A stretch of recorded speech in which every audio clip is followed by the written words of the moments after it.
Hey Josh, All right. Hello. how are Oh, you?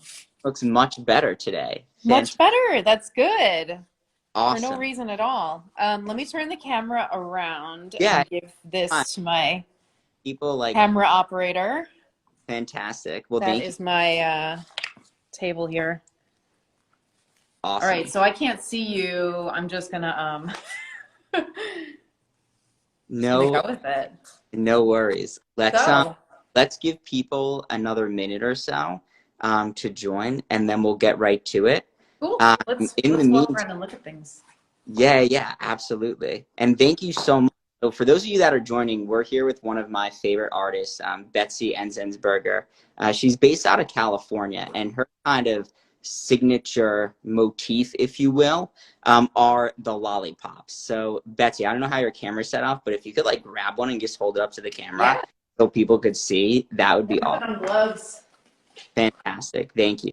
Um, Getting a little crazy here. All for right, our so viewers, this is go ahead. one that Art Sugar sells exclusively, this pink sprinkle pop. Nice and big and chunky and sprinkly and sparkly.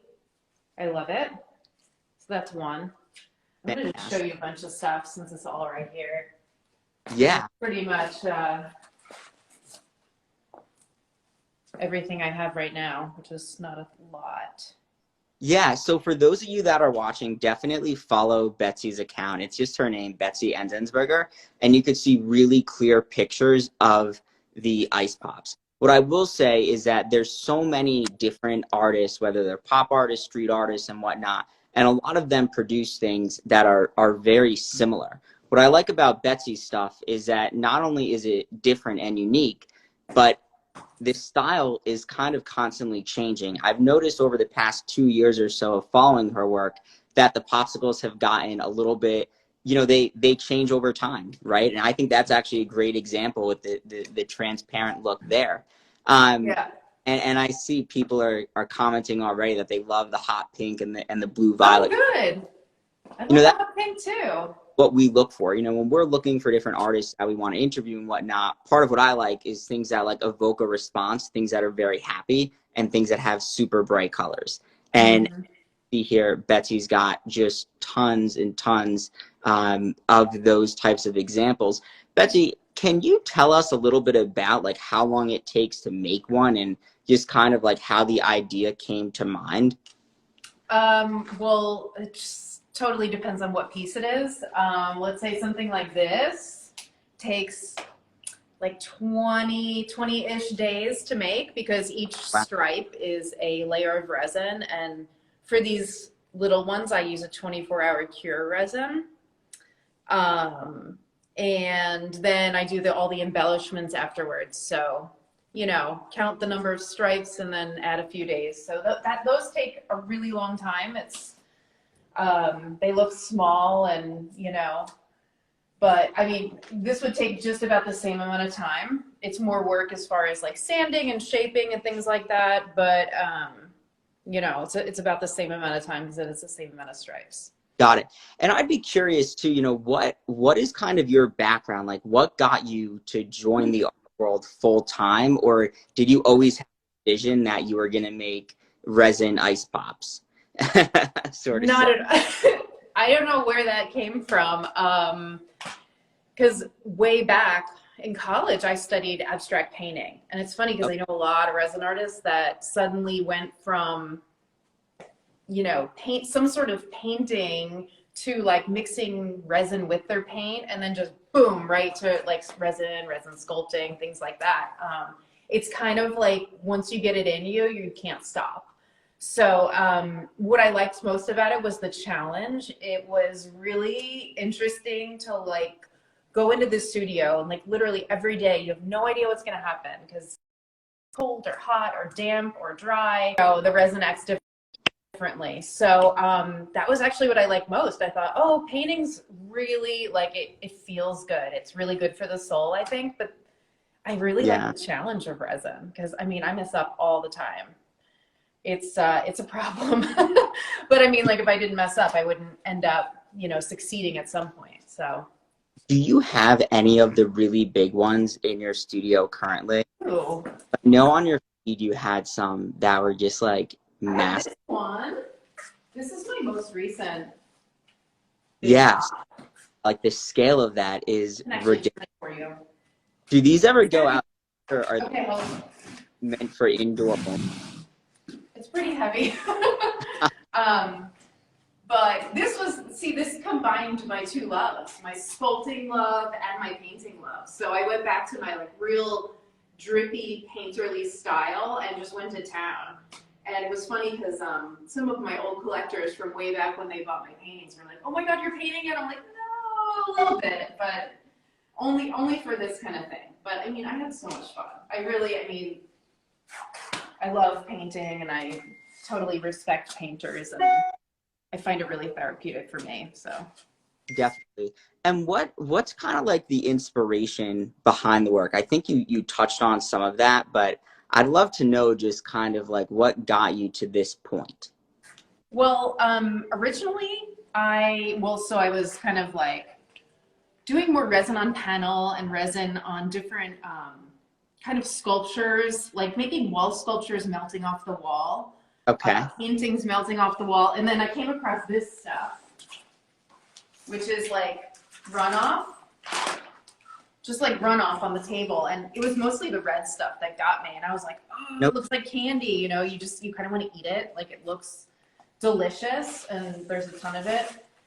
And because it looked like candy, I started making candy. I made little candies, you know, started learning how to cast and, you know, just playing around. And then I started making ice cream cones because I thought, oh, what melts, you know, ice cream. That was, you know, I love eating ice cream, all that kind of stuff. So I was making ice cream cones and kind of not really taking it seriously, just making it for me, showing it to some friends and saying, oh my God, is this going to actually like be something I can show in the world and like be taken seriously? And so that went through my mind a lot. And then one of my girlfriends said, can you just make me a red ice pop? And I was like, yeah. And so I made one, and then it was just like, I like the simplicity of the shape because I can get really designy within it. So I can take that almost rectangular shape and do all these like really cool patterns and designs and glitter and still keep it fine art, but like borderline kitsch. I feel like things like this, these really big, amazing, heavy, clear pieces are like the epitome of like That's fine art. You can get kitsch, you know, you can come right on the edge, but this is not it. This is perfection, you know, and these sort of things take years to learn how to make. So I made this one with my friend Sammy. She painted the stick for me on both sides, and she did an incredible job. So and you have a mold that you use, or do you have to like create a mold every time, or is each like individual one? I made a mold for that particular series, and it lasted about 10 castings, and then it was just done. The silicone wears out. I have other molds that I do a different type of casting, which it will kind of last forever. It's more of a fiberglass mold. Okay. If you want to see my big pop mold, I have it. I could like sit in it. It's huge. And then just for the viewers, we do have questions that people submit. This is what I use for the big ones. Like you can get inside that. It's huge. It's amazing. So I kind of like, I don't know where else to put it. So I just kind of keep it in the corner for now, but it's kind of fun to look at if you're like, that is some of the tools you use. Can you show us any of the equipment that you use? Oh yeah. I forgot I was going to do that anyway. So this is my happy place. I have all my stuff. I have a ventilation system, so when I get really dirty and I'm sanding, you know, with all my tools, I just like suck all the dust up there. But of course, I'm still wearing a bunch of like, you know, ear protection, eye protection, and a respirator always. But yeah, I have a ton of different drills because I don't want to have to switch tips all the time. So one will have one of these, and then one will have one of these, and you know, the rotary cutter, which is like, I think maybe one of the most dangerous things. I mean, this one, I did actually put that through my thumb once. Oh no. I'm most risking terrified of this though. the Like I'm like, I'm definitely gonna saw into a finger at some point if I don't slow down.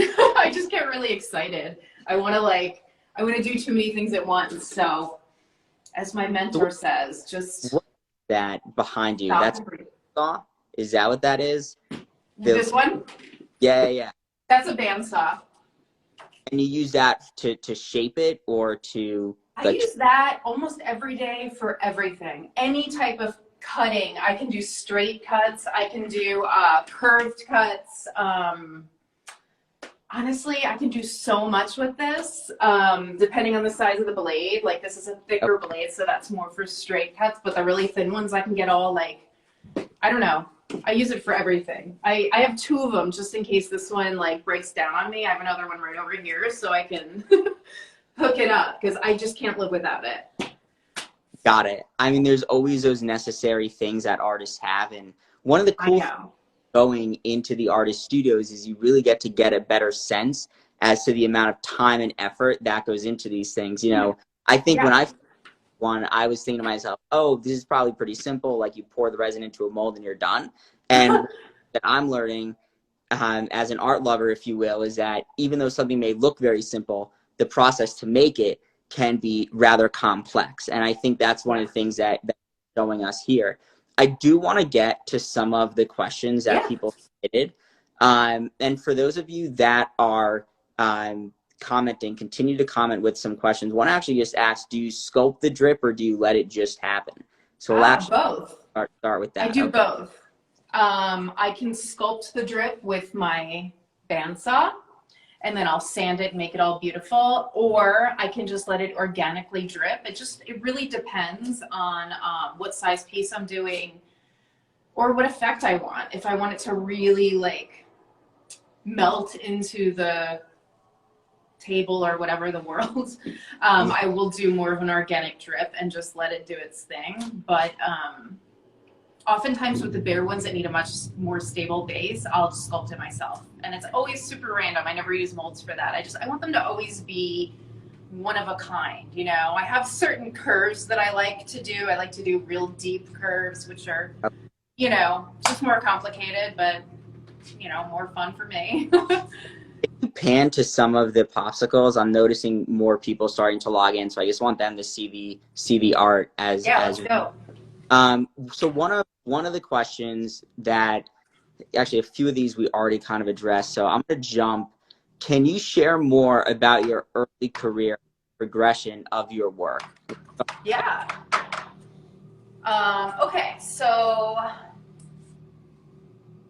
I guess from painting to sculpture was one progression, and then from small to large popsicles was another progression. So from painting to sculpture, I was painting on panels, and I actually was selling throughout LA. I mean, just cafes and smaller gigs like that, but still awesome. I had a little following, and I was making these paintings that kind of dripped off the wall. I didn't really know what I was doing with resin, so I was just like letting it do its thing and just making a mess, really. And then it quickly went from that, this looks like melted ice cream on the floor, to making actual melted ice cream. The transition from small to large was a much more complicated process because I worked with a master resin artist. His name is Eric Johnson, and he took me from, you know, making something this size to making like huge bomb pops like this. This is that's mold, so it looks really shitty, but I am gonna sand it. It'll probably take me weeks to sand because I have to remove all of that glue that bled down. But he taught me like sanding techniques, you know, product safety. He taught me about resins. Like I guess I just thought there was always just like surfboard resin and epoxy.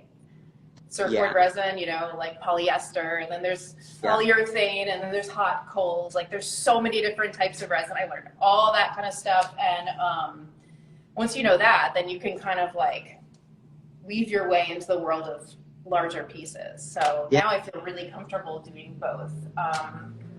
But those were two big transitions. So I On love working small and I love working big. I can't say like one no, thing the other. like making the different types of pieces and the scale and whatnot, we did have a question. Can you share more about your sanding process and some of the tools you use? I know you showed us some of the saws before, but if you Yeah. could talk a bit more about the sanding process, that'd be great. Yeah, sure. Well, sanding is like a whole skill in its own. This is my sandpaper drawer. I have all the sandpapers in different grades. I usually go as low as like an 80 grit, and by this point I can feel a piece of sandpaper and know what grit it is. I'll be like, oh, that's 220, whatever. But you go from like large grit, which is like a lower number, all the way up to a really high number, which is like a really, really fine grit, almost buffing, and then you can polish. So there's tons of numbers in between and there's tons of work to be done. So you just change your sandpaper pretty often. I use a lot of I use this most of the time. It's not even like a really good sander by any means, but it does the job. It's an orbital sander, so it has a round spinning base. I also have I have a couple other sanders. I have like a smaller hand sander that I attach to my compressor and all that kind of stuff. And then I just do a lot of hand sanding. If there's like little curves and things, I have to, you know. So I have this huge box of sandpaper over here, you know, these tools and whatnot. Yeah, I think it kind of goes back to what I was saying before. Like you look at the pieces and you don't necessarily know like everything that goes into it. Because I would have just guessed that when the pieces, like that's it. You pour the mold. You've picked out your colors before you've dyed the resin. You've put in the catalyst, and you're ready to go. So part of what I love about these studio visits is we're able to really and really understand that there's so much more thought. There's so much. Another thing is I haven't seen other people do the popsicles the way that you do. I've seen a bunch of artists do kind of like the Tootsie Roll Pops, and you can tell the different qualities of the artist because you could see their resin work. And the camera's a little bit blurry, but for those of you that are really interested, take a look at her feed because there's very crisp pictures and the quality of the resin is really important. As a collector myself, part of how I kind of assess the quality of a piece before I go and purchase it is to make sure that there's no cracks in the resin, that it's nice and crisp, that there's multiple colors, multiple layers, things like that. The piece that Betsy's showing you right now, that is a great example of something that not a skilled artist would be able to pull off. If anyone's got questions about that piece, just put them in the comments now. I'll hit those before I go to another one that was submitted here. This is my greatest achievement right here, that drip. I love you. Or accident. It was intentional. I try to make drips like that all the time, and they drip too far or break off. I can never get them like this. This is maybe my first, and I'm really proud of it. Gotcha. Is that so someone was also just asking, how long does that take you to make like a piece like that that's multiple layers, multiple popsicles? Well, there's the casting phase and then there's the sculpting phase. So I cast all the pops first, and then I need to create the puddle and build the structure. I just made one as a custom for someone, and hers took me, I think, like 2.5 weeks. It was just, it depends on the amount of pieces and the complexity, really, but everything's customizable. Yeah. One thing that I love about the community that we've got is there's so many artists that are involved, whether they're following the account, looking at the postings or whatnot. Someone submitted a question. What advice do you have for young artists? So I'd love to present that to you and see if you've got any initial thoughts on that. I have a lot of thoughts on that, mainly because I have been a manager in galleries in Los Angeles for a lot of years, and one of those galleries was an emerging gallery, so I worked with a lot of artists who had their very first show with me, so it was a lot of, this is what you need to do to prepare for this, and this is what you need to keep going, you know, start here, but keep going with it. So I think reaching out to your resources as much as possible is super key. And if that's me, I'm totally fine. Everyone who writes to me, I answer. That is really, really important to me. So if you want any advice like that, just reach out to me. I'll write back to you. But yeah, like helping with like artist bios and stuff. I mean, I've read so many bios over the years. And my last gallery that I worked with was more like mid-career established artists. So, you know, I've been through all of them, and that So all where kind of do you prepared kind me. of slate into that? Are you mid-career? Are you established? Like, where do you kind of see yourself I on don't know that? how you determine, to be honest. I mean, I don't know. What is it? The amount of collectors you have? Is the amount of countries you're showing in? Because I show in a lot of countries, but I mean, if you think about it, like there's so many people out there that never heard of me. So I don't know. I guess that's for somebody Yeah. else to determine, right? Because Yeah, that's how I like. I would pick from that last gallery I mentioned. There's certain artists I'm like they're definitely established, like, you know, but others not. So I don't know. I guess that's for somebody else to determine. well, over time, I guess we'll find out. We'll find out as well. Yeah. Is there anything that you'd like to speak about, or any other pieces that you'd like Ooh. to showcase? Yes, I just finished one at 4:08 today, and I'm really excited about it. So, have you seen my chrome pieces? I have not actually, So but that. this is a chrome, gold chrome pop. Oh, okay. And I decided to go the extra step after it took me 2 months to make the base and go and add another week of crystal work on it. So it's kind of like I was going for like old Hollywood glamour and Yeah, like, definitely accomplish that for sure. right, with like the draping necklace. It's very dramatic, but I'm kind of in love with the reflections that the crystals create in the chrome. It's just so cool. Can you Is see there my any gold? cameraman? Okay, like it's very reflective. So so yeah, I know I actually brought this because I wanted to show you. I haven't even photographed it yet. I'm gonna photograph it tomorrow and maybe put it on my Instagram tomorrow. Who knows? Yeah, that But looks you saw it first here. We'll wait and see if more questions come in. While Yep. that's happening, any other pieces that you wanted to show us, or anything else, pieces that you're particularly proud of, pieces that maybe took an insane amount to make? Here's another one that took a really long time to make. I have to open it up for you. I can do that. Actually, I think you might have seen this in Miami. So while you're doing, One of those big hearts. we got a very question that just came in about galleries that have gone online to kind of scout for. And it looks like John P. Maggot had asked about if that's been helpful, having an Instagram presence for your sales. Absolutely, definitely. Since Instagram allows you to tag products and things like that, it's an easier way to reach me too, because art is so visual. So I want it to be out there and be seen. But sometimes emails get thrown into spam and things like that. So people just reach out to me a lot on Instagram, you know, hey, where can I get this or that? And so it's actually been a really easy way to navigate through towards either my shop or a gallery or, you know, whatever. Got it. Isn't that how we met too?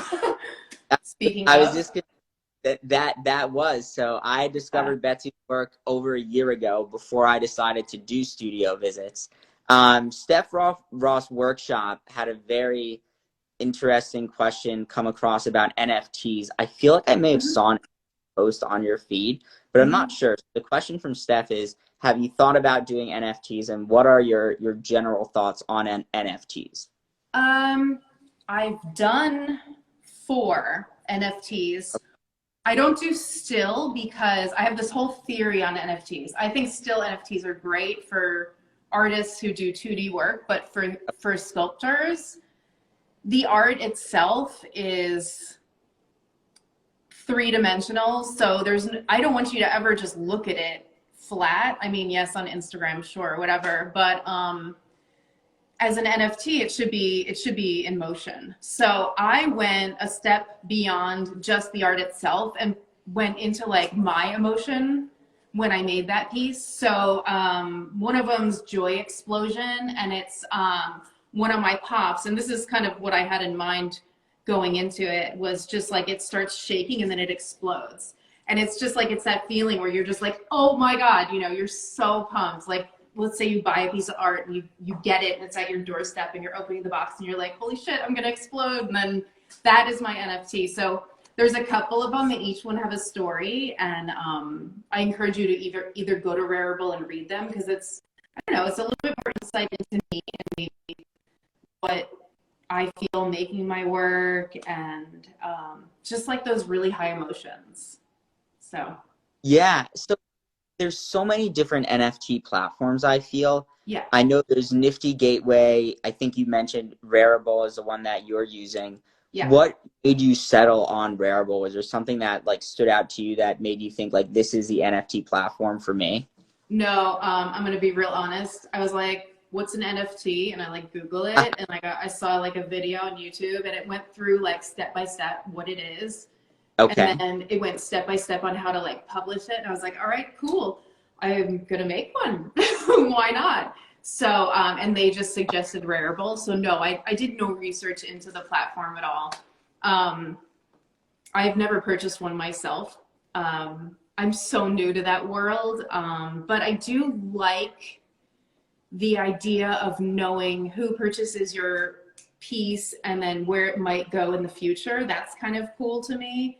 Yeah. Because as it is now, it's like, you know, you see a name and you know who has it, and then you just, if they send you a picture, it's great. Then, you know, then you get that like that warm feeling. But other than that, it's just gone, you know, it's out there, you know. So I guess with the NFT, you kind of continually get feedback on where it's going, who's holding on to it, and I don't know.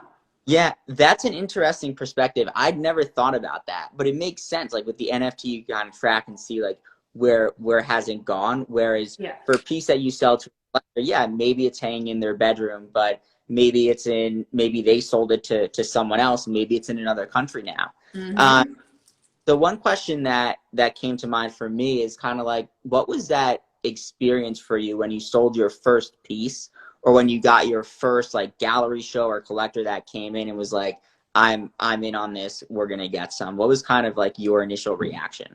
Well, I guess because I went into it not taking myself too seriously. I thought, okay, well, you know, I remember my first show with this body of work years ago, and there was a good chance that I would have been laughed out of the gallery, but I wasn't. So, I mean, just that experience alone, not even selling, was really satisfying for me, because I enjoyed making the work. The process is really important, especially with this, because the process is so long and intense. There's a lot of injuries and a lot of mistakes that happen throughout. So, Yeah, I could imagine. you have to love it if you want to do this. You have to be okay wearing a ton of health safety equipment. But yeah, so the original like approval, I was like, okay, all right. And I have to admit, in some shows there was a lot of non-approval. I guess with any art or artist, and I've seen a lot of artists go through this, if you put your work in the wrong place, you know, people aren't going to connect with it, and they're going to potentially, you know, laugh you out of the gallery, or, you know, whatever. So, yeah, you know, it's a lot of like rejection and approval. So, Yeah. But I don't know. If anything, it probably forces you to take some feedback. I do want to hit one more question that came in. They talked about you, I guess you studied at Tulane, and just asking if you have any presence in the New Orleans area currently. I don't. That's so funny, because I think about it a lot because that whole living in New Orleans was such an amazing experience, and I didn't want to leave after I graduated. I stayed an extra year. And I still have not had a show in New Orleans. I don't know why. I would love to show in my the museum at Newcomb at Tulane. That would be amazing. But you know, I don't know. I don't have license there. Not at the moment. NOLA. Have to work on that. You just gave me a 2022 goal. Comment to come to NOLA. I'm guessing that's some type of New Orleans museum or festival or art show, maybe. NOLA, that's New Orleans, Louisiana. Oh, so that's just the abbreviation for the state? Okay. See, look, I'm learning new things myself. There you go. Every day. Well, Betsy, thank you so much. I think that Thank you covers. for having me. Yeah. Fun. And burning questions? I'm not seeing any more here. There's one thing that showed up here. Oh, there's actually one more. Do you make your molds or do you have them made? Oh, yeah. I didn't even show you any. Yeah, I make them all. Here, I have some right here. These are wrapped up and ready to. Okay, so I'm going to be real honest. I'm not very good at making molds, and they all kind of look crazy like that, but they do the job. Yeah, you found my weakness, but I can do it, and I do it. And so these are this is for like the 10-inch pop. These all are actually. No, this is for like the 15-inch.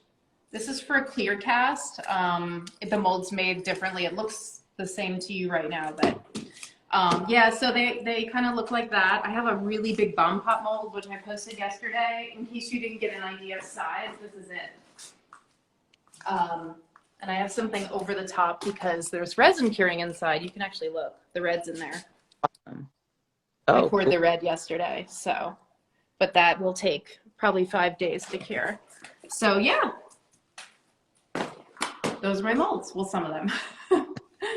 Well, Betsy, I think that does it for the questions that we've got coming in. Thank you so much. You know, this is the first Instagram Live that I've done. So I really appreciate you jumping into this little adventure with me. I feel so and thanks for having me.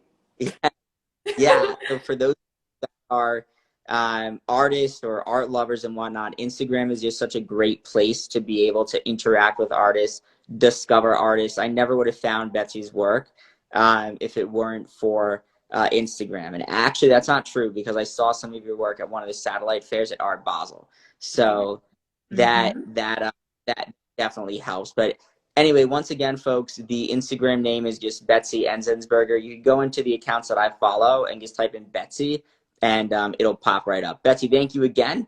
And everyone has a good night. Take it easy. Bye. Bye.